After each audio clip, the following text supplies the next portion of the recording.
रामायण कथा भाग 134 श्रीमद् गोस्वामी तुलसीदास जी द्वारा लिखित श्री रामचरितमानस उत्तरकांड।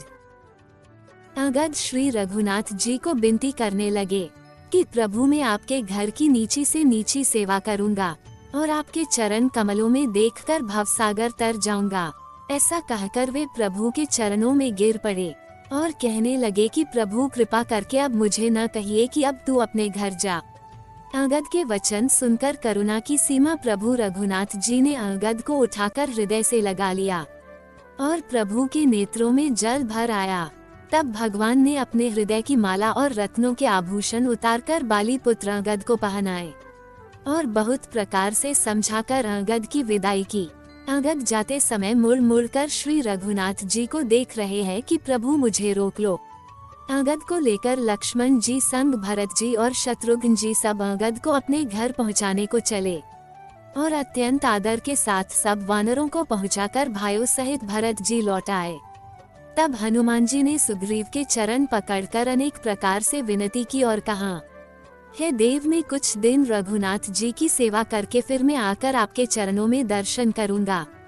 सुग्रीव ने कहा, हे पवन पुत्र, तुम पुण्य की राशि हो जो भगवान ने तुमको अपनी सेवा में रख लिया। जाकर कृपा धाम श्री राम की सेवा करो। सब वानर ऐसा कहकर तुरंत चल पड़े। तब अंगद ने कहा, है हनुमान सुनो, मैं तुमसे हाथ जोड़कर कहता हूँ, प्रभु को मेरे दंडवत प्रणाम करना और श्री रघुनाथ जी को बार बार मेरी याद कराते रहना।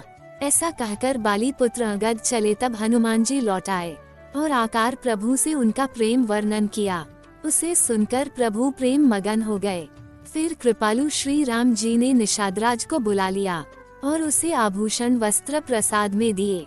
फिर कहा, अब तुम भी घर जाओ, वहाँ मेरा स्मरण करते रहना और मन वचन और कर्म से धर्म के अनुसार चलना। तुम मेरे परम मित्र हो और मुझे भरत के समान प्रिय हो। अयोध्या में सदा आते जाते रहना।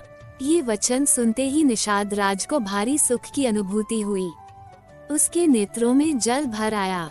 वो प्रभु के चरणों में गिर पड़ा। फिर भगवान के चरण कमलों को हृदय में रखकर वह घर आया और आकार अपने कुटुंबियों को अपने भगवान का स्वभाव सुनाया। श्री राम जी का ये स्वभाव देखकर अवधपुर वासी अपने आप को भाग्यवान मानते हैं कि हम सबको प्रभु की छाया में रहने का अवसर मिल रहा है। राम राज्य में दैहिक, भौतिक और दैविक ताप किसी को नहीं व्यापते। सब मनुष्य परस्पर प्रेम करते हैं और वेदों में बताई हुई नीति में तत्पर रहकर अपने अपने धर्म का पालन करते हैं। स्वपन में भी कहीं पाप नहीं है। पुरुष और स्त्री सभी राम भक्ति में परायण है और सभी परम गति के अधिकारी है। आगे की कथा अगले भाग में। जय श्री राम। दोस्तों, हमने भगवान श्री राम की लीलाओं को सरल भाषा में समझाने की एक तुच्छ कोशिश की है। आपको हमारी कोशिश अच्छी लगी हो तो वीडियो को लाइक कीजिए और चैनल को सब्सक्राइब कीजिए। कमेंट में जय श्री राम लिखिए।